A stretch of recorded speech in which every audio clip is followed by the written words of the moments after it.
Oi, tudo bem? Meu nome é Manuela Schuch e eu vou falar sobre a Alta Idade Média. Esse período começa no século V, quando tem a queda do Império Bizantino, ou o Império Romano.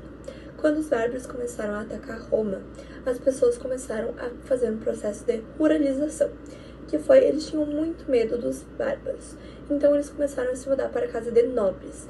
Nessas casas, eles tinham que prestar serviço para meio que pagar a moradia deles.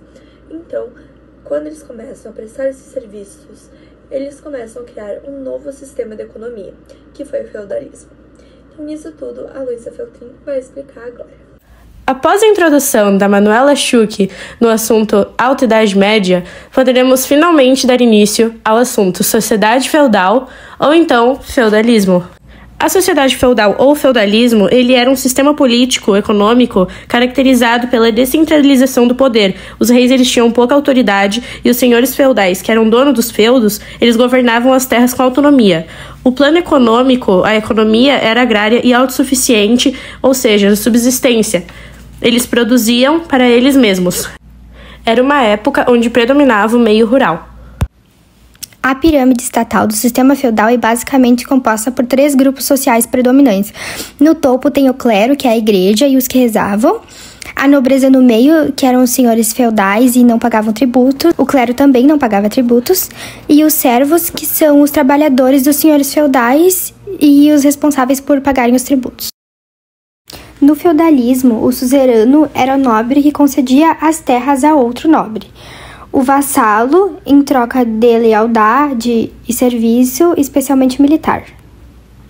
Era uma troca de terra por segurança e favorecia mais o senhor feudal do que os servos. A igreja teve um papel extremamente importante, porque ela deixou de ser algo que apenas leva à crença para ter poder político, social e econômico, incluindo o poder militar.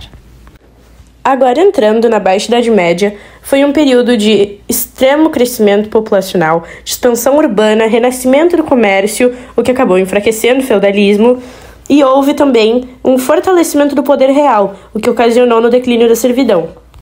Nesse período também foi marcado pelo surgimento da peste negra, que foi uma crise muito forte que deu, muitas pessoas morreram, e também a gente teve várias crises militares que acabaram enfraquecendo o Estado. Nessa época, com o início do cristianismo também, e dessas expedições militares, tivemos as cruzadas, que elas foram expedições conduzidas por cristãos europeus, que elas queriam retomar Jerusalém dos muçulmanos. A primeira cruzada, ela conseguiu conquistar Jerusalém. Também teve uma que acabou invadindo Constantinopla, mas todas elas tiveram um impacto duradouro nas relações entre os cristãos e os muçulmanos. Um exemplo desse poder religioso e militar são as cruzadas, como a Luísa tinha falado. Os feudos, eles já eram autossuficientes, então eles produziam o que era necessário apenas para eles. Porém, com o surgimento do comércio, começaram a surgir trocas e feiras e começou a circulação da moeda, o que acabou impulsionando este comércio e o declínio do feudalismo.